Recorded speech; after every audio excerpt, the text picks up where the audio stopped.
الحمد للہ رب العالمین والصلاة والسلام علی اشرف الانبیاء والمرسلین وعلی آلہ واصحابہ الطیبین الطاہرین اما بعد فاعوذ باللہ من الشیطان الرجیم بسم اللہ الرحمن الرحیم والذی بعث فی الأمیین رسولا منہم یتلو علیہم آیاتہ ویزکیہم ویعلمہم الکتاب والحکمہ وإن كانوا من قبل لفی ضلال مبین۔ صدق اللہ العظیم۔ سبا باب عقیدت اور محبت سے درود پاک پڑھیں۔ اللہم صلی علی محمد وعلی آل محمد کما صلیت علی ابراہیم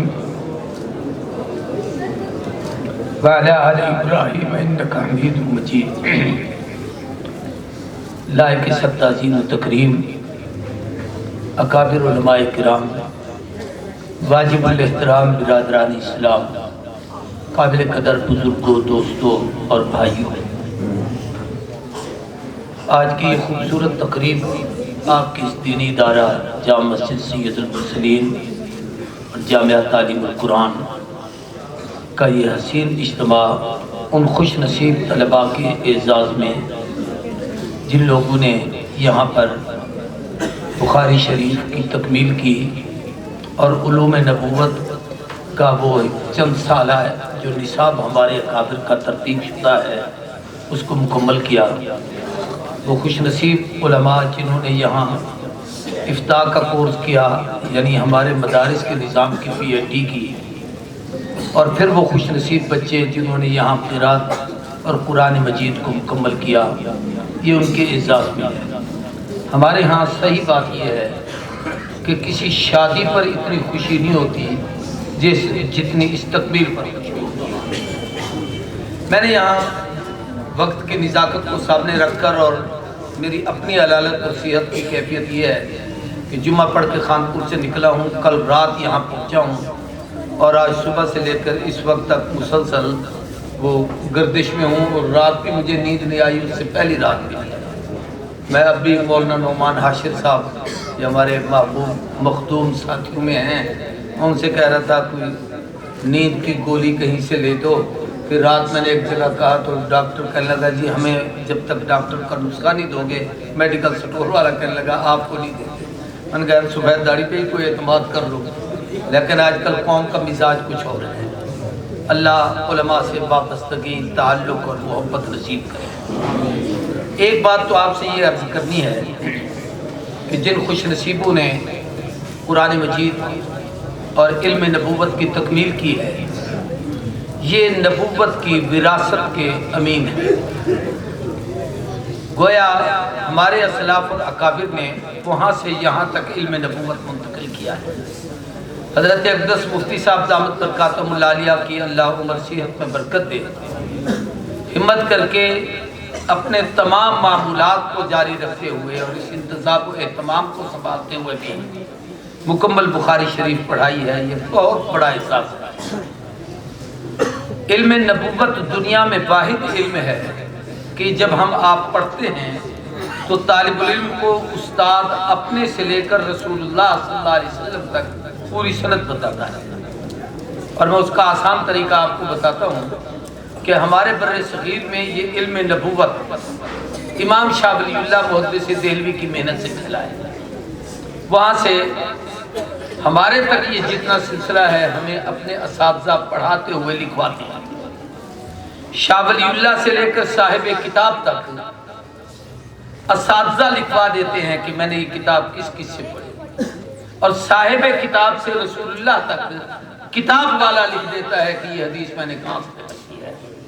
یعنی یوں سمجھیے کہ کوئی تصوراتی بات نہیں، ساری تصدیق ہے اور پوری تحقیق ہے، وہ پڑھائی جاتی ہے۔ علم نبوت کا ایک تو کمال یہ ہے کہ رسول اللہ صلی اللہ علیہ وسلم کے زمانے سے آج تک وہ تسلسل چلا آ رہا ہے۔ دوسری بات، وہ میرا ایک تصور تھا، میں نے اس بچے کو وہ لکھ کے بھی دیا کہ جو لوگ بخاری شریف پڑھتے ہیں بہت سارے اساتذہ حدیث کی کتابیں پڑھاتے ہیں، مسلم پڑھاتے ہیں، ابو داؤد پڑھاتے ہیں، ترمذی پڑھاتے ہیں، ابن ماجہ، ان سب کو استاذ حدیث کہا جاتا ہے، اور جو بخاری پڑھاتا ہے اسے محدث کہا جاتا ہے، یعنی شیخ الحدیث ہونے کے لیے بخاری پڑھانا ضروری ہے۔ اور دوسری بات یہ ہے کہ دنیا کے کتنے علوم پڑھ لو، کہو میں انجینئر ہوں، میں ڈاکٹر ہوں، میں پروفیسر ہوں، میں فلاں ہوں، سب کچھ ہوں، لیکن عالم اس وقت بنو گے جب بخاری پڑھو گے۔ اس لیے باقاعدہ کوئی کہے نا میں فارغ التحصیل عالم ہوں، تو پہلا سوال یہ ہوتا ہے آپ نے بخاری کس سے پڑھی تھی؟ اگر اس نے بخاری پڑھی ہے تو عالم ہے، اور اگر نہیں پڑھی تو ساری دنیا کے علوم پڑھ لے، اسے کوئی عالم کہنے کے لیے تیار نہیں۔ بخاری کی جامعیت پر ایک بات میں چھوٹی سی آپ سے عرض کرتا ہوں، مفتی صاحب نے آخری حدیث پڑھائی، اس میں بہت ساری باتیں آپ کو بتائیں۔ آج کے حالات کو اپنے سامنے رکھتے ہوئے پوری دنیا کے عالمی کیفیت کو سامنے رکھیں، اور اس وقت جن مسائل میں امت الجھی ہوئی ہے ان کو سامنے رکھیں، پھر ان مسائل کا حل تلاش کریں۔ ان حالات میں اس کا کیا حل ہے، اس کا کیا حل ہے؟ میں پورے اعتماد سے کہتا ہوں، حضرت مفتی صاحب بیٹھے ہیں، مولانا حاشر صاحب بیٹھے ہیں، دائیں بائیں علماء اکابر بیٹھے ہیں، بخاری کھول لو اور اس کی جو فہرست ہے اس کو پڑھ لو، تو جو آپ کے ذہن میں مسئلہ ہے اس کا حل اس کے اندر رکھا۔ یہ اس کتاب کی عظمت ہے، اور یہ کیوں ہے؟ اس لیے کہ کلام رسول ہے، قرآن مجید اللہ کا کلام ہے، وحی الہی ہے۔ وحی کو سمجھنے کے لیے صاحب وحی کا ہونا ضروری ہے۔ وحی اللہ کا کلام ہے، رب کے کلام کو میں اور آپ اپنے دماغ سے نہیں سمجھ سکتے، ہم وہم والے ہیں، نبی وحی والا ہوتا ہے، وحی کو صاحب وحی سمجھا سکتا ہے۔ اس لیے صحابہ اکرام رضوان اللہ تعالی علیہم اجمعین باوجود فصاحت، بلاغت اور عربی ادب کو جاننے کے باوجود بھی قرآن مجید کو کما حقہ سمجھنے میں حضور کے محتاج تھے، ورنہ وہ بات نہیں سمجھ سکے کہ حتیٰ یتبین لکم الخیط الابیض من الخیط الاسود من الفجر، اس کا مفہوم کیا ہے؟ جب تک رسول اللہ نے نہیں بتایا ان کو نہیں پتا چلا۔ آج کئی جاہل کہتے ہیں نہیں کوئی ضرورت نہیں ہے، میں خود مطالعہ کر لیتا ہوں، میں نے اپنے پاس فلانی تفسیر رکھی ہوئی ہے، میں نے فلانی کتاب دیکھی ہوئی ہے، مجھے کسی مولوی کے پاس جانے کی ضرورت نہیں۔ قرآن مجید نے محبوب کے فرائض منصبی میں یہ بات بتائی کہ یتلو علیہم آیاتہ، آپ ان کو آیات تلاوت کر کے سنائیں۔ پھر فرمایا وَيُعَلِّمُهُمُ الْكِتَابِ، یہ کتاب یہ خود نہ پڑھیں کہ ہمیں آتی ہے، امر بھی جانتے ہیں، یہ خود نہ پڑھیں کہ ہم بڑے فصیح و بلیغ ہیں، یہ خود نہ پڑھیں کہ ہم اس کا یہ ترجمہ کرتے ہیں، میں اس کا مطلب یہ سمجھاؤں۔ اور میں محبوب آپ ان کو سمجھائیں۔ پیغمبر نے صحابہ کو، صحابہ نے تابعین کو، تبع تابعین نے تبع تابعین کو، ائمہ مجتہدین کو، محدثین کو، فقہاء کو 15 صدیوں کے اس تسلسل میں آج تک وہ سمجھاتے چلے آ رہے ہیں۔ اپنے دماغ سے نہ کوئی قرآن سمجھ سکتا ہے، نہ حدیث سمجھ سکتا ہے، جب تک پڑھانے والے وہ اساتذہ جن کی نسبت رسول اللہ سے ہے وہ رہے۔ یہ اس علم کی بہت بڑی عظمت ہے۔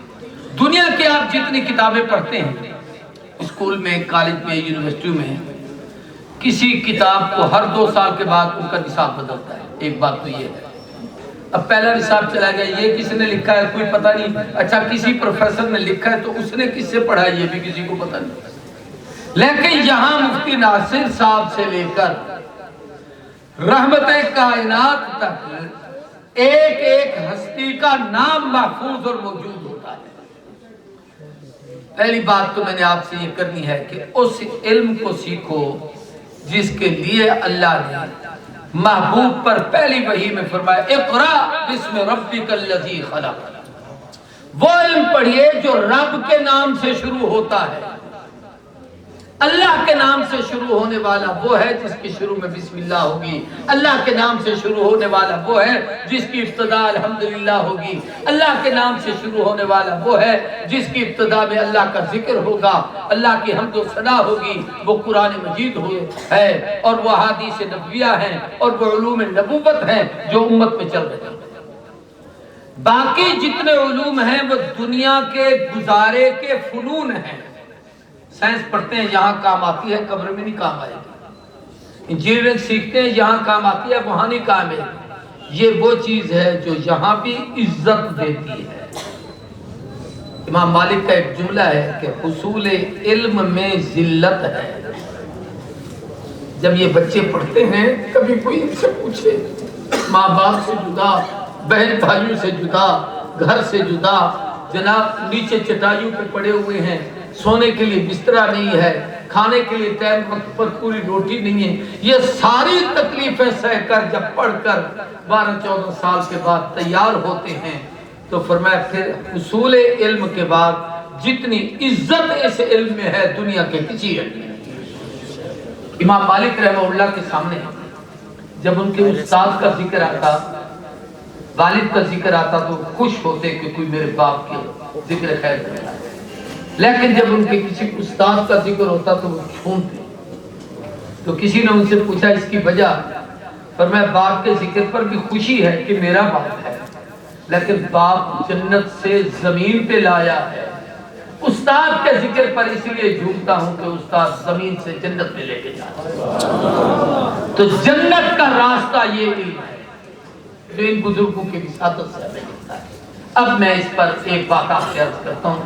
ہمارے ہاں تبلیغی جماعت آپ کے ہاں بھی آتی ہے، ہر مسجد میں جاتی ہے، اور یہ دنیا میں واحد اللہ نے ایسی جماعت بنائی ہے جس کے کوئی کتنی رکاوٹ کی کوشش کرے، جیسے پانی اپنا راستہ خود بناتا ہے یہ بھی اپنا راستہ خود بناتا ہے، اور یہ ہر جگہ سے ان میں کوئی 3 دن کے لیے تبلیغ میں چلا جائے تو ہمارا مزاج کیا ہوتا ہے؟ ماشاءاللہ یہ اللہ کے راستے میں اس نے ہجرت کی ہے 3 دن کی، ایک جگہ سے دوسری مسجد. اس مسجد والے روٹی کھلا دیں تو یہ نصرت ہے. شکل تو بنائی ہے لیکن نہ وہ ہجرت ہے نہ یہ نصرت. آقا نے ہجرت کی، صحابہ نے کی، صحابہ نے نصرت کی. وہ جو صحابہ کی روایت ہے ہجرت اور نصرت کی، اگر وہ قیامت تک باقی ہے تو صرف دینی مدارس. مثلا یہ جتنے بچے بیٹھے ہیں یہ 7-8 سال کا بچہ ہوتا، وہ 10-12 سال کا ہوتا، والدین سے لے آئے 3 سال تو اس کو یہاں قرآن پڑھتے ہوئے. اب اس کے بعد یہ بڑی عمر کے بچے بیٹھے ہیں، کوئی 20 سال کا، کوئی 19 سال کا، کوئی 18 سال کا، کوئی 22 سال کا. اتنا عرصہ انہوں نے پڑھا، یہ عالم بنے. اب اس سارے عرصے میں ان کا گھر سے کوئی تعلق نہیں، ماں باپ سے، بہن بھائی، رشتے داروں سے. کیا ہوا مدرسہ کرم فرما دے، چھٹی دے دے تو یہ چلے جاتے ہیں، ورنہ کہیں نہیں جاتے. دن رات ان کا یہی ہے، یہ وہ ہجرت. پھر اس سے اگلا قدم کہ جب پڑھ کے فارغ ہو گئے، کسی کو کہیں جگہ ملی، کسی کو کہیں ملی، کسی کو کہیں ملی. یہاں بھی جتنے دوست بیٹھے ہو، میں اگر کسی سے پوچھ لوں کہ آپ کا علاقہ کون سا ہے تو کوئی شخص یہ نہیں کہے گا کہ میں جس مسجد کا خطیب ہوں میرا گھر بھی یہی ہے. وہ پتہ نہیں کتنی دور دراز سے سفر کر کے، علاقے طے کر کے. بلکہ رات ہم ایک جگہ تھے تو وہاں ایک سرائے کی مولانا ملے، وہ آپ کے اسی علاقے کے مسئول بھی ہیں، وہ ہمارے سید الرحمان صاحب سے. ہاں تو میں نے کہا مولانا آپ کے ہاں، تو میں تو اتنے عرصے سے ہوں اور یہاں وفاق کا اصول بھی ہوں. تو اس پر یہ بات اللہ نے میرے دل میں ڈالی کہ یہ ہے وہ ہجرت جو مظفر گڑھ کے تھے، ماں باپ وہاں، بہن بھائی وہاں، مرنے جینے پہ کوئی جائیں تو جائیں ورنہ ساری زندگی یہاں گزار. تو یہ ہجرت ہے. اب ان کی نصرت وہی ہوگی جیسے انصار مدینہ نے کی ہے. ہمارے بہاولپور کے قریب منڈی یزمان کی طرف ایک چک ہے، 8 چک. وہاں ایک مدرسہ ہے، اس میں 150 کے قریب طالب علم تھے. وہاں تفسیر کا ختم تھا تو انہوں نے مجھے بلا لیا بھی میں اس پر کچھ کہوں. میں چلا گیا تو جن بزرگوں نے ختم کیا میں نے تعداد دیکھی تو بچے بیٹھے ہوئے تھے. میں نے کہا یہاں مدرسہ بھی ہے؟ انہوں نے کہا جی ہے. کتنی تعداد ہے؟ 150-200. تو میں نے کہا بھئی وہ مطبخ کا نظام ہے، کیا ترتیب ہے؟ انہوں نے کہا جی کوئی مطبخ نہیں. تو روٹی کہاں سے کھاتے ہیں؟ یہ میں جیسے پرانے زمانے میں معلوم ہے روٹی وصول کرتے تھے، ہم بھی بھیک مانگتے رہے. تو یہ کہیں جاتے ہیں؟ میں نے کہا نہیں جاتے. پھر کھاتے کہاں سے؟ اللہ کھلاتا ہے. میں نے کہا اوپر سے تو نہیں اللہ ڈالتا، کوئی ترتیب ہوگی. اس نے کہا ہم نے جتنے چودھری اور بڈیرے ہم نے سب کو اکٹھا کیا جو اس چک کے بڑے، ان میں نمبردار بھی تھا، چودھری صاحبان بھی تھے، مختلف ذمہ دار بھی تھے. سب کو جمع کر کے کہا کہ بھی ہم نے آپ کے شہر میں، آپ کی بستی میں یہ مدرسہ بنایا. ہم نہیں چاہتے کہ باہر سے ہم بھیک مانگیں، آپ ان بچوں کی کفالت کا انتظام کریں. تو وہاں بیٹھ کر نہ